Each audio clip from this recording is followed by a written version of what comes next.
This is the first in what I hope will be a series on heroes of the Bible. Now the subject here will be Esther. Now this is one of my favorites, right up there with King Solomon, who used his great wisdom to, find chicks, and I believe ended up with a venereal disease. Maybe it was King David, I'll have to look that up again. But the book of Esther is great. If you read the entire Bible, you'll find no better glimpse into the hate-filled and vengeful Zionist mind than the book of Esther.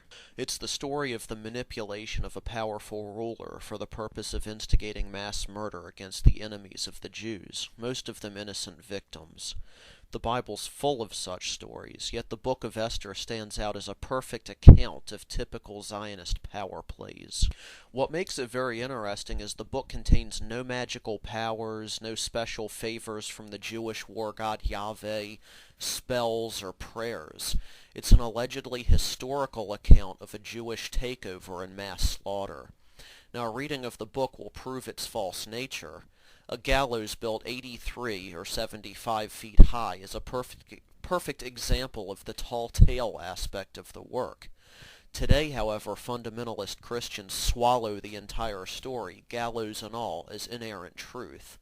How much sadder that these are white, black, and other non-Jewish Christians accepting the tale of the heroic Esther, fooling her husband the king into murdering 75,510 innocent Gentiles in a single day.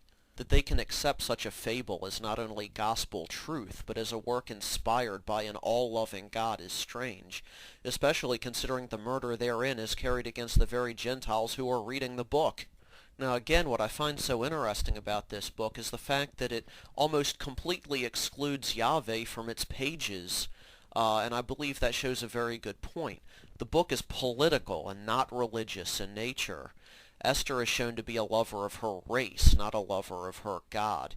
In fact, Martin Luther had written that he had problems with the book of Esther because of the way that it seemed to favor the Jews. Now, basically what you see is that Esther's acts of vengeance and bloodshed are done in the name of the Jewish race, not in the name of their God. So we can see that even those who don't believe a word of any of this nonsense, those who don't believe in Yahweh, are still quite capable of the exact same acts that you see in this book. Esther was not working for the Jewish Yahweh, she was working for Zionism. Now, Esther chapter 1 begins by telling us that the story begins during the time of Xerxes. Now, it would have sufficed just as well to begin with once upon a time.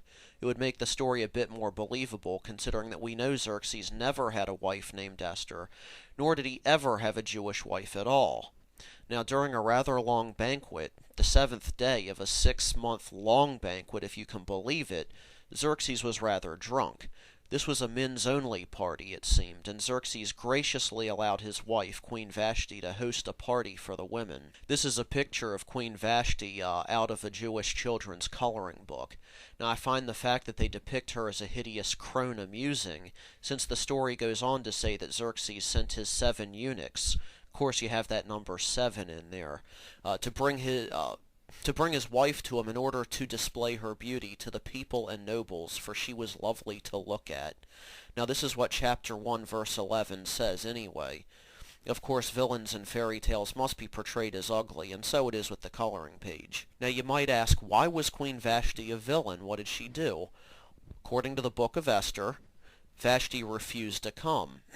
Now why this should be, the book does not say.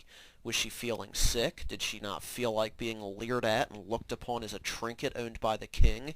Was there simply a miscommunication? Was she conned into refusal by someone else? No clue is given. All that's important is to know that a wife had disobeyed her husband.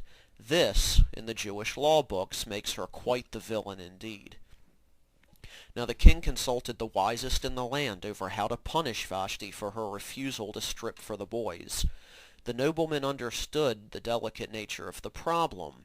As verse 18 tells us, the women will surely, quote, respond to all the king's nobles in the same way. There will be no end of disrespect and discord.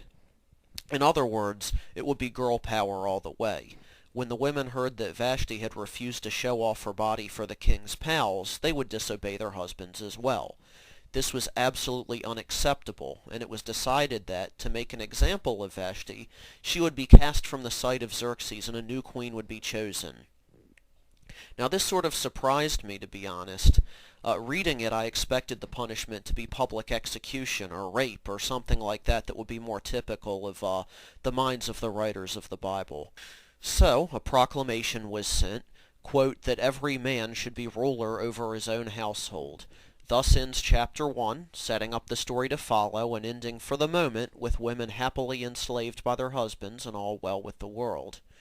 In chapter 2, verse 5, it tells us that, quote, there was in the citadel of Susa a Jew of the tribe of Benjamin, named Mordecai, son of Jair, the son of Shimei, the son of Kish, who had been carried into exile from Jerusalem by Nebuchadnezzar, king of Babylon, among those taken captive with Jehoiakim, king of Judah, excuse me if I don't pronounce all these names correctly, wielder of the sacred sword of Paraxenzi, finder of the secret decoder ring, swimmer of the great lake of Enzor, who killed 500 enemies in a single hour with the jawbone of a herring, and all that sort of Dungeons and Dragons bullshit. In any event, the heroic ancestors notwithstanding, Mordecai had raised his cousin Esther as his own since her parents were dead. Now right here, we have allusions to mythology. If you check the Harper's Bible Dictionary under the entry for Esther, it tells you, quote, Esther is Ishtar, the Babylonian goddess of love. Mordecai is Marduk, the chief Babylonian god. Vashti is the name of an Elamite goddess. Unsurprisingly, Esther was chosen, and all women in the land, as the most beautiful and became the new queen. She was assigned 7 maids and provided with, quote, beauty treatments and special food. Finally, both Esther and her maids were moved into the best place in the harem. Seems that even a queen was simply a glorified harem girl.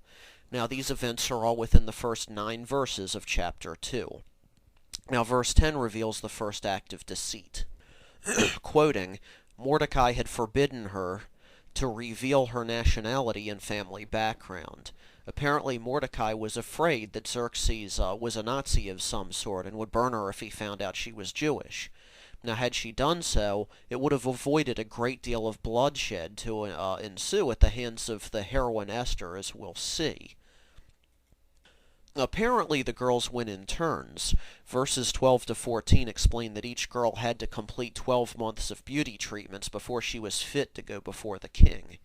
In the evening she would return to the harem and would not return to the king's presence, quote, unless he was pleased with her and summoned her by name.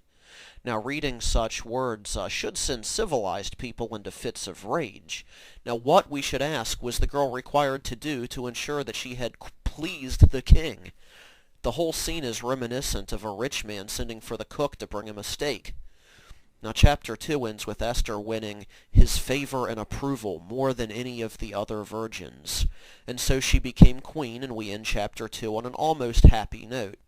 Unfortunately, it seemed that 2 of Xerxes' officers were conspiring to assassinate the king.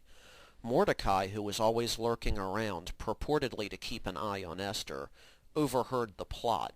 He reported it to Esther, and the 2 of them were executed.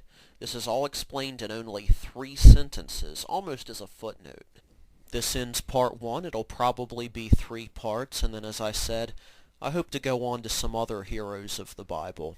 Hope you enjoyed what I have so far. Thank you.